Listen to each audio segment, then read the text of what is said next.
Hi, everyone. Welcome back to the podcast. On today's episode, we are answering a question that we get asked by clients all the time. How do I find the right therapist for my chronic pain and symptoms? So today, we are going to be talking about why sometimes therapy doesn't work to reduce chronic pain and symptoms, what qualities and trainings your therapist should have, and what questions you need to be asking a therapist before beginning to work with them. Now, on today's episode, I have a special guest. I am with Paul Lapointe, who is one of the wonderful therapists at our clinic, and he has extensive experience treating chronic pain and symptoms. So welcome, Paul. Yeah, thanks, Tanner. Good to be back on it with you again. I know. We did an episode a year and a half ago. I think so, yeah. It's a while back. And me and Paul are like best buddies. We just we took the somatic experiencing therapy trainings together, and that was 3 years of our life. Yeah. And as it progressed, we kind of found all these connections that each of us had. It was kind of bizarre. Like we were at some airport and we're like, oh, this was the same. This is the same.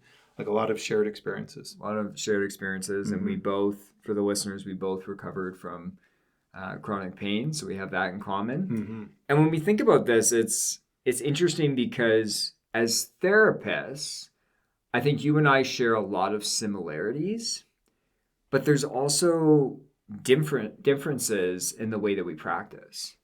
And I think that's so key for, the listeners to understand that, like, when you go to therapy, it's not like and you see one therapist, that's not going to be the one experience that you get. Like, therapists are wildly different compared to each other.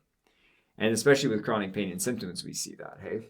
Yeah, I'm even thinking right in the moment of like having teachers throughout school. Like you look back at some teachers and you probably really connected with some, and others were like, that was a nightmare being in that class, right? So yeah. I think finding the right fit for you is pretty essential. I think it is. And, I really want the people watching to understand that you don't want to give up on it. Like, if you have a bad experience with a therapist, you want to keep looking. And in today's episode, we're going to really support people in their quest, their search to find the right therapist for their chronic pain and symptoms. So let's just start off by talking about what qualities or training should people look for in a therapist for neuroplastic symptoms? What are your thoughts on some of this, Paul, when it comes to it? I always think of the big two, right? So pain reprocessing therapy is kind of the gold standard for neuroplastic pain, absolutely. And then from there, I kind of look at some other ones as well. So that would, I'd say, would be the essential one. But for others, looking at the role the emotions play with emotional awareness and expression therapy. Once you get past that, though, there's other therapies that are really connected to this work. Often therapies borrow from each other a lot, right? So it's kind of feeling and seeing what one kind of fits best with you. But other ones I would think of are, I know some of the therapists use EMDR. ACT is another one, acceptance and commitment therapy, where I remember doing the training. They're like, yes, this can be, there's evidence that supports it is good for pain, but don't tell your clients that. Where these other therapies like PRT, they're like, we're telling people. Somatic experiencing is another. That was a 3-year experience for us, and in there it's not as much about informing people that this could change symptoms. Where our work, that's our bread and butter. That's what we're trying to communicate to people. It's that buy-in that this is possible. Yeah, it's interesting. IFS is another one that we talk about, which is getting incorporated into some of these like EAT and things, right? And that's it. Like, there's so many things you said there. I think the first thing for people to understand is when someone comes out with a brand new therapy model, it's not brand new. Yeah, totally. And I'm not saying that to like disrespect the people that created it. I don't mean it like that. I just mean that they borrowed and they pulled and they repackaged and changed things. Yeah. Which is great. Like that's how we find more and more effective therapies. Mm-hmm. But you're right. I think, when it comes to, okay, what trainings should the therapist have that you're looking at? PRT for sure, pain reprocessing therapy, emotional awareness and expression therapy can be a great benefit. But you're right, like lots of people at our clinic, they're pulling from different things. Like you and I pull from somatic experiencing a lot. Somatic experiencing alone, I don't think is fully going to heal someone's pain or symptoms. And I think the missing piece that I talk about is the neuroscience of chronic pain and symptoms.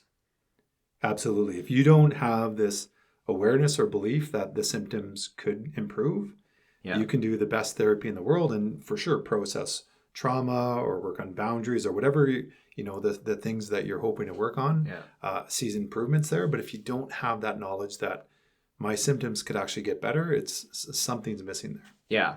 And I'll backtrack for the newer listeners for a second because, me and Paul are sitting here saying, okay, hey, like psychotherapy, this can really impact your chronic pain and symptoms. And for some people, that's a brand new idea.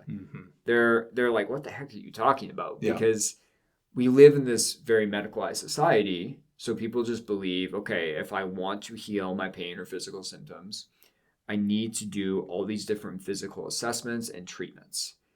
And unfortunately, as we know, many forms of chronic pain are actually neuroplastic and they're not going to respond to physical treatments. And so just as a definition for the new people around neuroplastic symptoms, with neuroplastic pain and symptoms, there is no damage or disease in your body that is causing the symptoms. The symptoms are occurring due to brain and nervous system processes. And essentially, when your brain and nervous system gets stuck in this heightened state of danger, it's going to start producing over time pain and physical symptoms. And for people that are new to that, I want to be clear, they're very real because we get asked that a lot of like, are you calling my pain fake? Yeah. And it's very real. Brain scans show this. It's just as a result of many forms of chronic pain being neuroplastic, all of the treatments we just discussed are the solution. And for some people, that's new information. For some people, it's not. But I think it can bring a beam of hope for people to understand that. Yeah, and I almost wonder if it's shifting too, right? When I first started doing this work, I was working with the government and through a pain clinic there. And most of my time was spent doing what you were just talking about, right? Creating this possibility that, maybe there's, with the absolute real symptoms you have, there's a possibility we could start to shift them and decrease them. Most of my time was spent doing that. Now what I'm starting to see is sometimes when somebody's new to it, I'm still going in with the mindset, okay, I have to introduce this idea carefully and gently.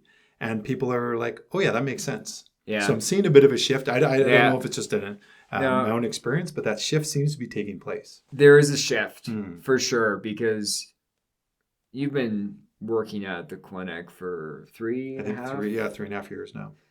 And it was different back then. Yeah. Like, I think there's so much knowledge and media coverage now that many forms of chronic pain aren't caused by damage or disease in the body. So it's true. Like, the new people coming to see us, they understand enough to be like, oh, this is the solution. I'm coming to therapy to reduce or eliminate my chronic symptoms. Like, that's why I'm here, where we'd have to convince people a lot of the time years back. So there is this shift, but I think when we talk about, okay, if you're looking for a therapist, I think, you want the right trainings, but you want your therapist to very clearly understand neuroplastic symptoms and that we're doing the treatment long term to reduce the chronic symptoms. Yeah. Because, like, if they lack the neuroscience and the understanding, I've seen it where people have gone to therapists and unfortunately it doesn't go well. And again, I'm not speaking ill of that therapist. It's just they didn't have the knowledge base that is essential. Like, that pain education, the symptom education is kind of the first piece. Yeah, the most essential piece, right? Just to know that this is possible, right? I think it's so key, and I'm sure you've heard stories about this too. So you also get therapists that don't buy into anything that me and Paul are saying right now. Yeah. They may be listening to this podcast swearing at us right now. Like Yeah. like they don't. And I really want people when they're looking for a therapist to be aware of that. Like watch out for that.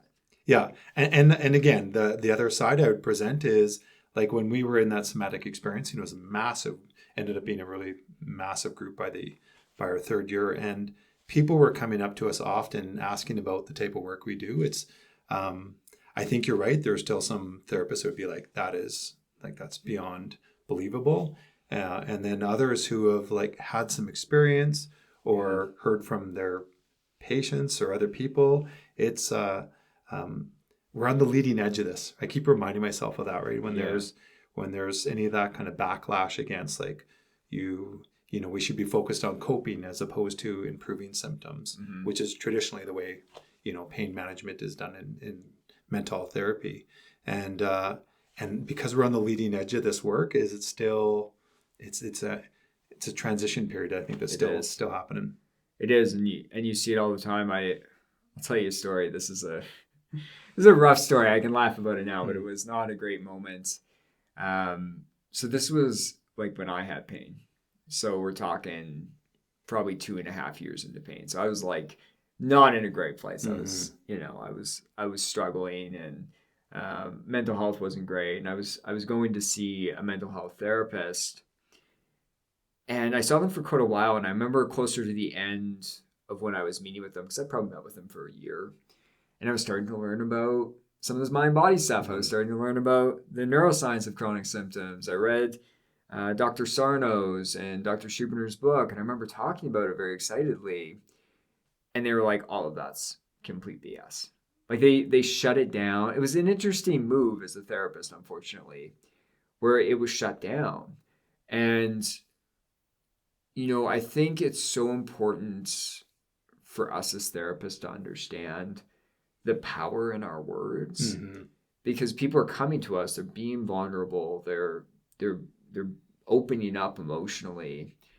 And as therapists, like we are the experts in the room to some capacity. And that took me a long time. Like it took me a few months to like recover from that and keep moving. Yeah.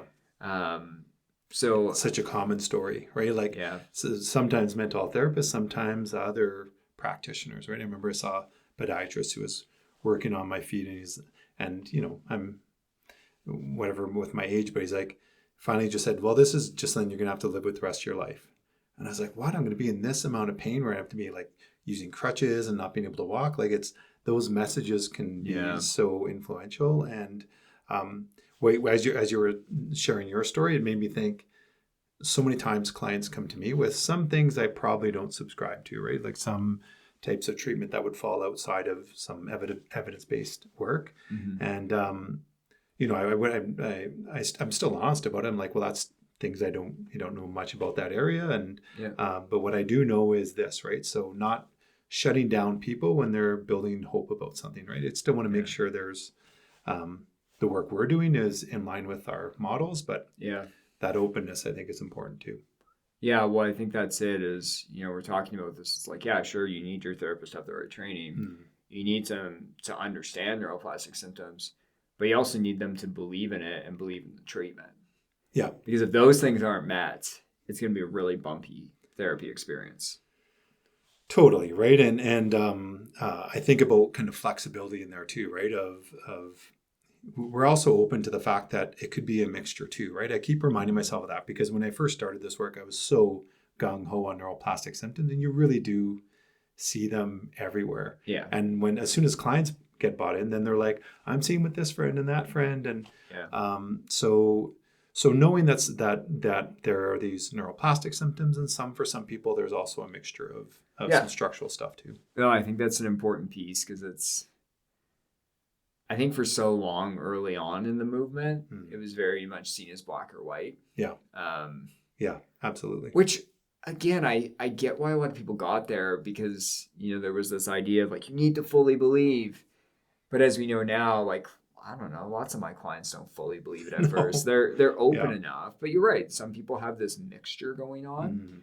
But again, all the things we talked about, it's still important that your therapist understands we're not just managing and helping you cope with symptoms. It's like we're trying to reduce, all your symptoms if they're neuroplastic or the portion that is neuroplastic. Absolutely. The one thing that I think about a lot when it comes to qualities people look for is almost like the style that fits the client's nervous system. So, I wrote down a few here because I think they're kind of interesting ones, and I'd be curious where you land on these ones compared to me. Yeah, me too. It's a fun little game, right? Yeah, but sure. The first one, when we talk about style, it's like we're not talking about the treatment that they're using or the model. Like we're talking about like every therapist has their own style with it. So the first thing is directive versus non-directive. Where are you landing? So I've shifted back and forth quite a bit. So I've been a mental health therapist now, I think, for about 11 years.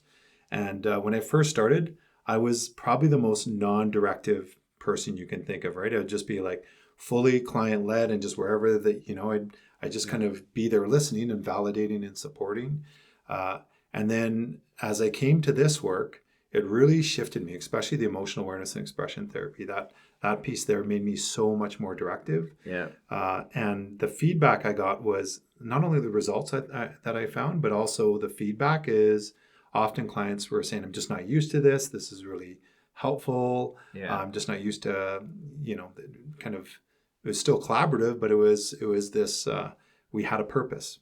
Yeah. And that doesn't fit for everybody though. No. So I had a few where they were like, oh, it's a little too much. And then, so I think I've kind of come more to this place of coming in and out depending on the client, their nervous system. It so much depends on what's in the room when you're working with someone. And sometimes there's a place to move forward, and sometimes there's a place to give room. Yeah. How about you?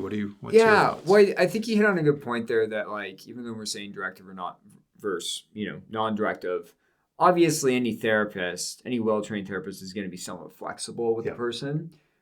But for myself, like, I'm so directive. And I actually when I do a free 20-minute consult with new clients, I let them know that. Yeah. Like I'm very structured. I'm very directive. I have certain things based on, what they share in the first session. I have certain things being like, okay, this is the plan. Let's try this out and see what happens.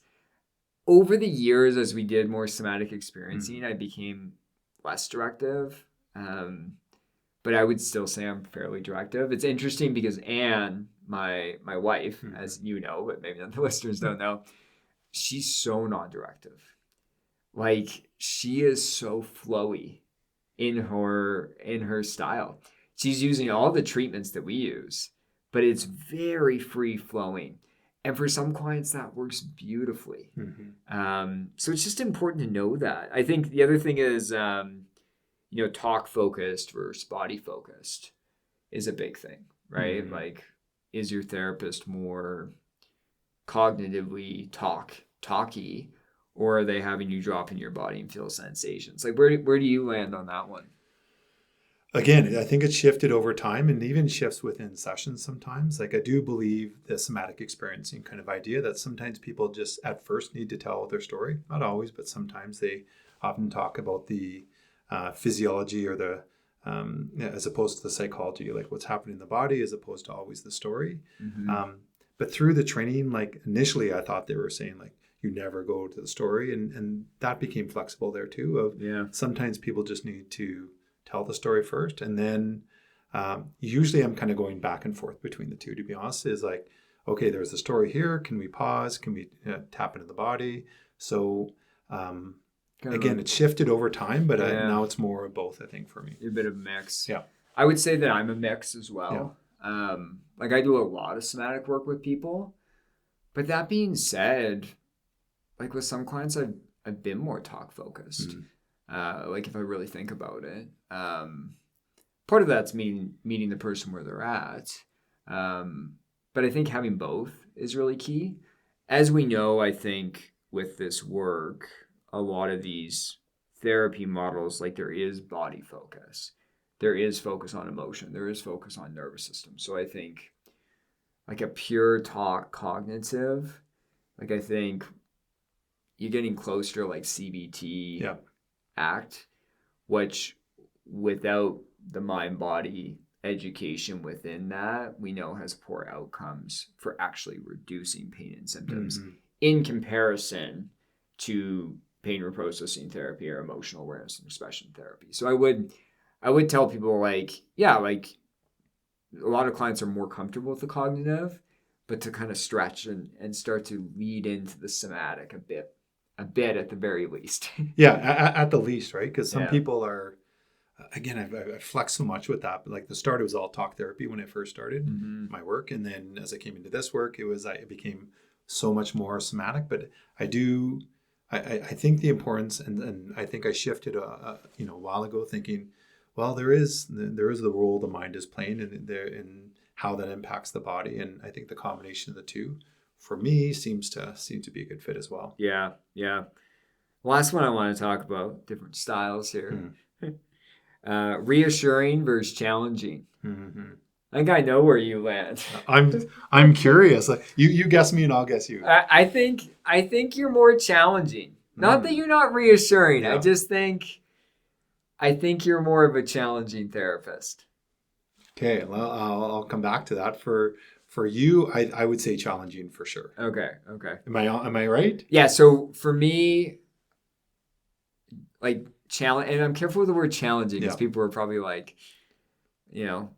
Paul and Tanner are coming in jerks. blazing. Like that's not Totally. that's not what we mean. But I just mean like I want to push clients to stretch and to do a bit more or lean into the emotion a bit more where they can tolerate it. Or learn to track their pain and symptoms. Like I want to push a bit, but that being said, I've become more flexible over time. So there's clients that do need a lot of validation and reassurance and more of like a compassion, kind of a softer, compassionate feel. I've had to work on that personally. Of course, I'm a therapist, so I'm good at that, but it's not naturally where I probably spend as much time. But there are clients where I do that. So I think, it's understanding that. What about you? Was I accurate? It's hard to say because I would say as my personality style, I for sure am like fall into supportive, right? I want people to feel better. I want them to, to be that listening ear. I want them to feel validated. So I'm very much like drawn to that personality style wise. But then when we went through emotional awareness and expression therapy, and this is something I often tell clients on the first session, but I know you know what I'm about to say here, but they look at what is the most impactful thing of therapy. Yeah. And everybody says, oh yeah, it's the relationship. That's number one. And it is important, but it's like all the way down to number 3. Yeah. So then, number 2 is having an authentic emotion during a therapy session. Yeah. And number 1, which is always playing in my mind, is how do you help people move towards a thing that they're wanting to avoid most? Ooh, so my personality wants to support, but as I'm working with a person, I'm always thinking, how do we accomplish that? Well, all 3 of those, but that first one of moving towards, and it's that. So I'm mixed. I've become more challenging, but like underneath it all, I want to make sure that support's there. So like yourself, a little bit of both. I appreciate you sharing those stats. They're so important for people to know because there has been this view in the therapy community for so long that it's the therapeutic relationship. That's the most important thing. And of course it's important. Yeah, it's up there. Like the reality is everyone needs to sit back for a second if you're in therapy and ask yourself, do I really like my therapist? Like it matters. Like you need to like, you need to respect, you need to feel somewhat connected and that trust, and that builds over time. But there's these other elements, as you name, that are so important when it comes to healing. And so, this kind of leads us into why people feel stuck. And I think we've named a lot of them, right? Like you're not connected to your therapist. You don't like your therapist. That's a red flag. You're lacking the neuroplastic education assessment skills. Like someone actually helping you self-assess that this is what's going on.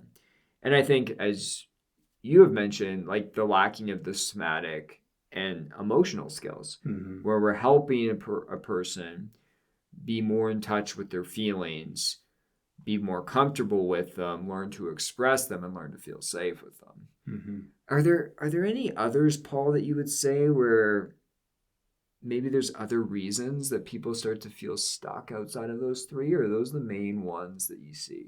I have two maybe that kind of come to mind that right in this moment are the big ones for me. As one is, I think we all have patterns, right? As we all fall into patterns, and usually with these patterns, there's some defense would be one word to use with it, but something blocking them from being able to make whatever change they're hoping to make.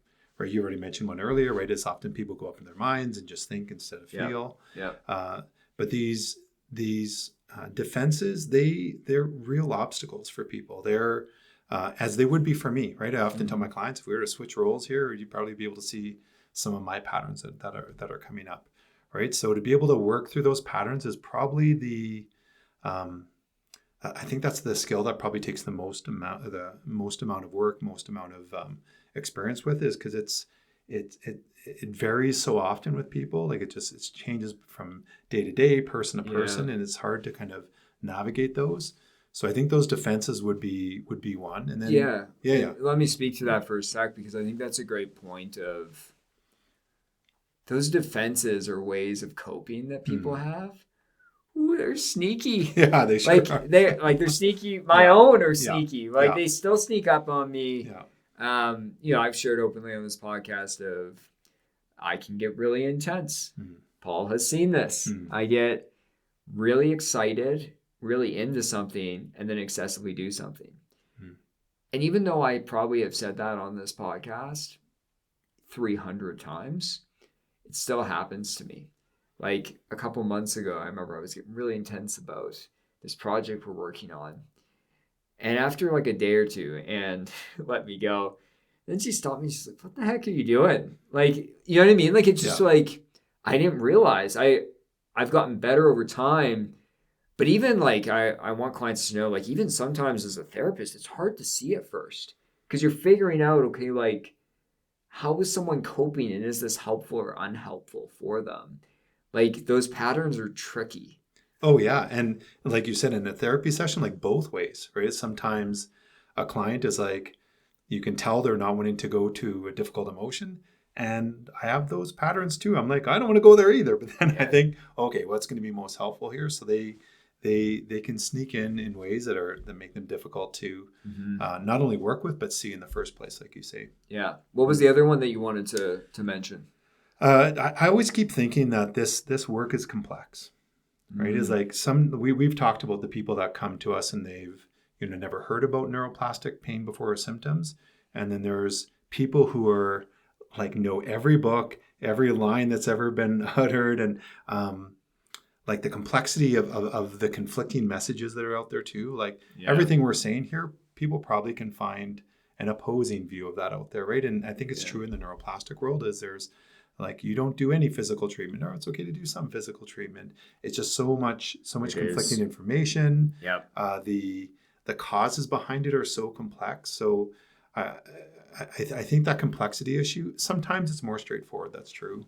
And other times this stuff is tricky. Well, I think that's what it is like, okay, if people have come into therapy and they've been working with a therapist that is well-versed in neuroplastic conditions, and they're feeling stuck. It's like, it could be some of these other things that we're talking about, like not a good connection. They're lacking the education, just the basic education they need. They're lacking some of the emotional skills, or they have these defenses and coping mechanisms they're bumping up against. But I also want people to know, like you're saying, it just is complex. Yep. And what you'll see in the neuroplastic space when people are first introduced to it, which I get why, it's sometimes stated as like a very simplistic idea. Yeah, the equation, sensation plus fear equals symptoms. Yeah. Sounds really simple. It's like, okay, the cure is safety. Yeah, we're done. I just make you feel safe. But the reality is like, even if someone's been going to therapy, it doesn't mean necessarily you're meeting with the wrong therapist when you don't see progress. Like I've worked with some people for 2 years and they did amazing, brave work consistently for 2 years and they got there. But it took a long time. Mm-hmm. I've also worked with people that got there in 2 months. So it's just everyone, like it makes sense. Like our brain and nervous system is complex. Our pain and symptoms are complex. And so it kind of comes down to of like, you need this comprehensive approach. And a lot of times we talk about this at our clinic is, yeah, you need to start with the basics. Sure. Educate yourself on neuroplastic symptoms. Start to identify your symptoms as neuroplastic. Believe in that more and more over time. Then you're moving to your brain retraining. You're doing the somatic tracking. You're starting to change your emotional response to your pain. You're focusing on your symptoms less. Maybe you even get up the courage, which is scary. I remember this. You start to widen your world. You start to move. You start to get back to activities. It's like, okay, so far, like all those things need to happen. Like they just do. But then it gets to, for a lot of people, they need that deeper work. Yeah. They need that deeper work that you're talking about where it's like, oh yeah, I need to identify my defenses and unhelpful ways of coping and start to change that. I need to start to live differently. I need to start to interact differently with emotions. I need to dive into emotional work, to nervous system work. And for a lot of people, trauma work. Like they need to work through that. And that's kind of what you're speaking to, right? Is that it's complex. It's complex. Right? Yeah. And there's a lot of moving pieces. Now, I'm careful saying this because I think some people listening will be like feeling a little hopeless. And I don't mean it to sound like that. I actually mean it to sound it like it's an opportunity. Yeah, and it is tough because it is, you and I both been there, right? I do think of that as like, we've been there, we've been at the, like for myself at least, the lowest I've ever been in my life, without a doubt. And that hopelessness, it's a difficult place to be because it can then lead to more hopelessness. It almost like feeds on itself, right? Yeah. So I'm also hoping that what we're talking about here is giving people a building hope as opposed to going the other way, because if it is neuroplastic, there is hope, right? Yeah. And like you said, sometimes it takes years and sometimes it's shorter, and it just depends. Sometimes you have somebody who's been in pain for years and years and it's shorter, and sometimes somebody that's been in pain for a short while and it's longer work. It's just absolutely it's confusing at times and it's complex. It is. And I think there's hope. I think people just need to be consistent. And today we're talking about like finding that right therapist to support you. I'll throw another kink in it, not to make this more complex. The other thing is there might not just be one right therapist. Yeah. Like it's interesting. Even at my clinic with the practitioners, we've had clients move around over time. And that's fine. Like when they met with me, they probably got something different when they met with you, or when they met with Anne or someone else on our team. Like I'm against therapy hopping. And so what I mean by this is like, here's what you see. And this is the worst pattern that will keep people stuck forever. I go to see Paul for 2 sessions. Then I go to see Tanner for 2 sessions. Then I go to see 27 other therapists for 2 sessions. Like, you get what I mean? Like the therapy hopping. Yeah. And I think it's usually driven by this like strong desire to get better. Yeah. And, right? And I get it. There's this desperation. Yeah. I feel that. I've done that a bit in the past. Yeah. But you gotta, to find the right fit, you have to give a bit of time. Unless you're seeing huge red flags out the gate. Like you got to give a bit of time to see, is this the right person to guide me here? Yeah. I usually tell people that I'm working with in a consult or the first session, just usually by sometimes people feel it right away. Yeah. Right. And sometimes I do with the client too. I'm like, oh yeah, we got to fit here. And sometimes it just takes a little while. Like usually by the 3rd, 4th session, people begin to have a good idea. Is the work going to be a fit? And am I going to be a fit for them? And are they a fit for me? Again, that varies, but somewhere along the line as you start to feel this fit that starts to take place. Yeah. Yeah. And it typically doesn't take 20 sessions. So it's correct. Like, don't go to 15, 20 sessions and you just hate the person your therapist is. I hate's a strong word, but you get what I mean? Like, yeah, you're right. It can take a handful of sessions to get to this place of like, oh no, like I really connect with Paul, like I trust Paul, like this is good. The thing maybe I'd add is it's sometimes hard to detect that, right? When I'll speak for myself, when I was in my chronic pain symptoms, is the information I was getting from my mind for sure too, but my body, my gut sense, is it was kind of garbled and not so clear. Yeah. So sometimes that can be hard to find, but hopefully people are able to tap into that kind of gut feeling they have as if this person's a fit for them. Yeah, absolutely. And I think this leads into one of the final things we wanted to discuss.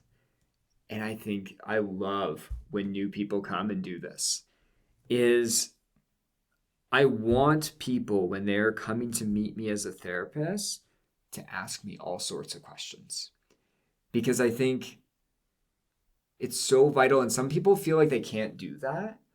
And I want to give this opinion that if you are going to therapy, whether it's, through public health and just for free, or whether it's private and you're paying, ask questions when you first meet with them. Like lots of therapists do a free 20-minute consult. Yeah.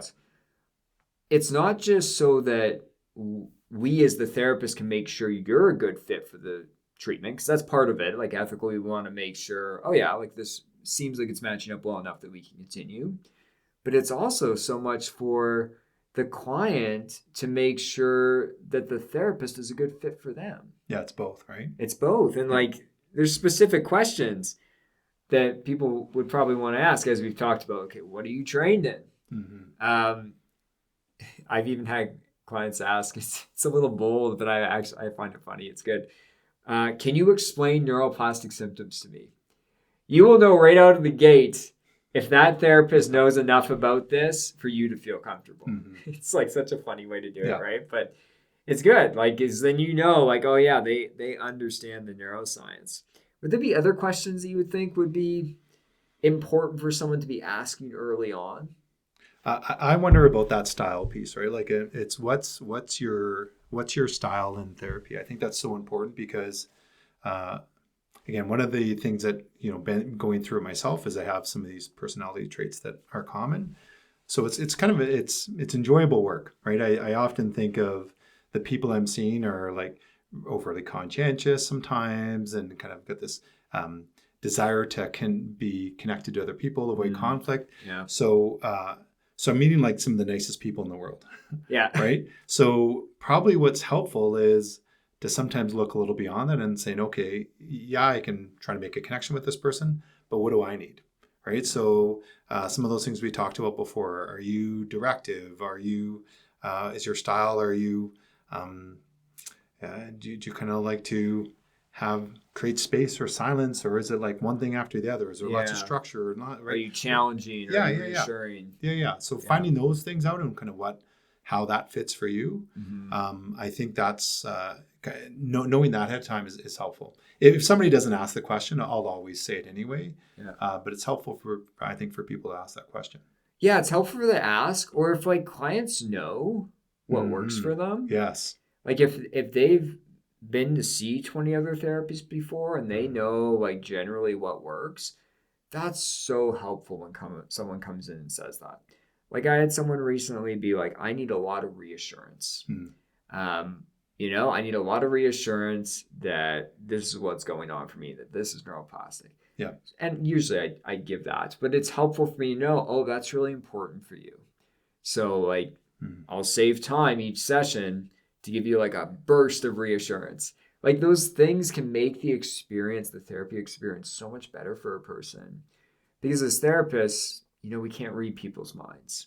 And we do our best, not to read their minds, but to understand what they need. Yeah. But there's limits around that. And then what they don't want to, right, is like, I've done this hasn't been helpful for me in the past. Like that stuff to me is like gold information. I'm like, okay, this is important. We can maybe test it out a little bit, but this person's already done this work and that's not a fit. Yeah. Right. Is like, I think that collaborative approach is so important. Even if you're doing challenging type work, is like, okay, we're in this together. Let's figure this out as partners. Cause yes, you and I and the other therapists at the practice, we're coming from a point with all this experience, all of this training, but this person's coming with all this experience of being whoever they are for their whole life, right? And so I think being able to know what works for you and what doesn't work for you is pretty helpful. Yeah, and just naming that in that free consultation off the bat, it'll just like if you're meeting with a therapist that's thorough, which many are, like they're gonna incorporate that. Like I've had people be like, hey, I know trauma is connected to pain. I don't want to focus on trauma in any way. It's like, okay, great. That's where you're at and that's off the table. Sure. Maybe later down the road we'll readdress it, but it's like that way I can provide them what they need. If they're not ready to process trauma, let's not focus there yet. Absolutely. The other thing I think about that can be important is a lot of people when they reach out to a therapist for treating chronic pain, chronic symptoms, sometimes what's not mentioned is the other conditions that are paired with it. And I mean like other mental health conditions. Like, do you have high anxiety? Do you have certain phobias? Are you often depressed?